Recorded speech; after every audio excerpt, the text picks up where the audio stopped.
자, 오늘 열 번째 거 올리고 있는데요. 좀 짧게 하려고 해요. 여러분들의 성실성도 어느 정도는 파악이 됐고요. 그리고 힘들어 하죠. 힘들어하는 친구들, 뭐 인내심의 한계에 다다른 친구들이 제법 보여서 요거 짧게 하고 뭐 되든 안 되든 강의실에서 나머지 수업은 진행하는 걸로 할 겁니다. 그래서 좀 짧게 진행을 할게요. 일단 여기서는 짧아서 오늘 이야기할 부분에 가장 기본적인 내용만 정리를 하고 넘어갈 겁니다. 오늘 배울 것은 요거예요. 요거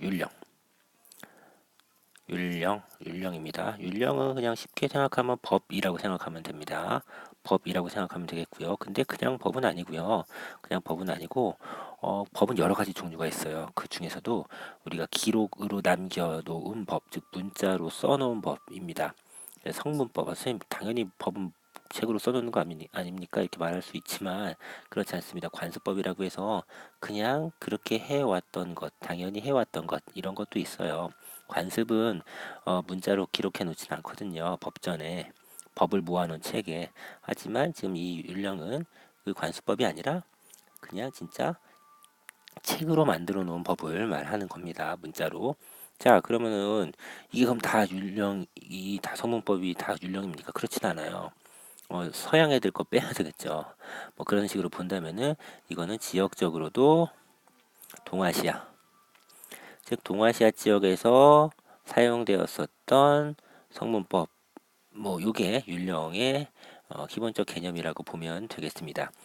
자, 그러면요, 이 율령이라는 것은 어떻게 구성되어 있냐면은 이런 법 체계가 처음 만들어진 것은 아마 춘추 전국 시대쯤이 아닐까 싶어요. 춘추 전국 시대쯤에 부국강병을 추진하기 위한 과정에서 진행이 되었다고 볼 수가 있습니다.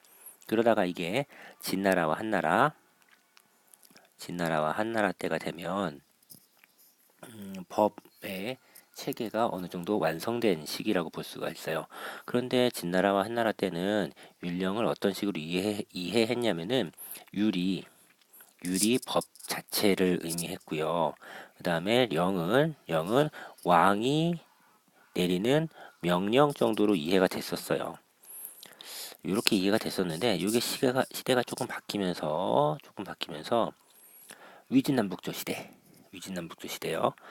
그 서진, 위진남북조 시대의 그 서진 이때쯤이 되면 이게 법과 명령 이런 쪽에서 조금 율령의 본래 의미로 다가가기 시작합니다. 그래서 행정법, 아니 형법, 형법은요, 너가 무슨 죄를 졌구나, 뭐 징역 1년에 처한다, 뭐 이렇게 죄에 대한 벌을 주는 그런 법이 형법이에요. 이 형법과 그 다음에 행정법으로 구별되기 시작해요. 율령이라는 게요. 행정법은 뭐냐면은 여러분들도 뭐 우리 학급에 학급 임원 조직을 만들죠. 반장, 부반장, 서기를 뽑고 뭐 미디어부 무슨 뭐 법정부 뭐 이렇게 부서를 뽑잖아요. 그런 부서를 조직하고 그 부서에서 하는 일을 결정하는 것. 이게 이제 행정법입니다.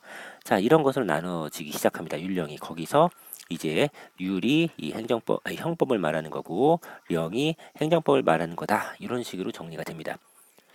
기본적 정리는 여기에 가까워요. 이게, 요게 우리가 말하는 율령에 해당이 됩니다. 율령에 해당이 되고요. 그런데 우리의 율령은 조금 더 다듬어지기 시작합니다. 형법과 행정법만으로는 해결이 되지 않는 것들이 발생하기 시작했어요. 시간이 지나면서. 그래서 수나라와 당나라 시대가 되면 우리가 이해하는 동아시아의 성문법으로서의 율령이 만들어집니다. 동아시아 성문법으로서의 율령이 완성되는 건 언제다? 수나라와 당나라 때다. 그럼 이때의 율령은 뭐라고 얘기를 하냐면요.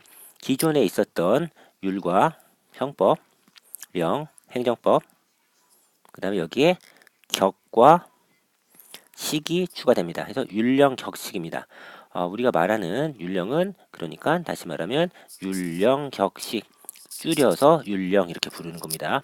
율과 영은요 형법과 행정법이라는 부분은 똑같아요. 이건 바뀌지 않습니다. 바뀌지 않는데 다만 이게 바뀌는 거예요. 격. 자, 격은 뭐냐면요 율과 영에서 미처 다 담아내지 못하는 것을 보완하는 보완의 성격의 명령입니다. 왕의 명령으로 주로 이루어지긴 하지만 이게 어떤 보완되는 성격 부족합니다. 율과 영이 이게 더 필요합니다. 그럼 이때 왕이 명령으로 보완하는 그러한 법이 격이고요. 그 다음에 율과 영과 격이 실제 실천되고 시행되어야겠죠.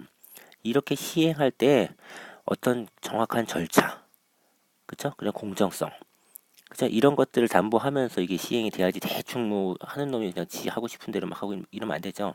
그래서 식은 법을 시행하는 세부적인 원칙, 즉 시행세칙을 말하는 겁니다. 자, 이게 율령격식이라고 볼 수가 있고 이 율령격식이 동아시아의 율령이다라고 일반적으로 말하는 겁니다. 자, 이 짧은 영상에서 여러분들이 일단 긴 영상이 올라가 있는데 그거 그냥 보고 숙제에 올린 사람은 상관없고요. 요것만 본 사람은요.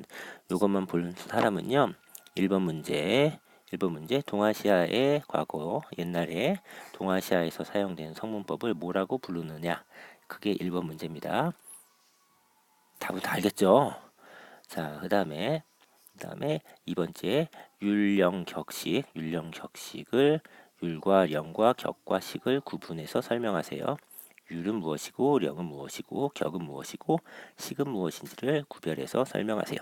이게 두 번째 문제가 되겠습니다. 자, 그럼 나머지는 교실에서 수업 시간에 봐요.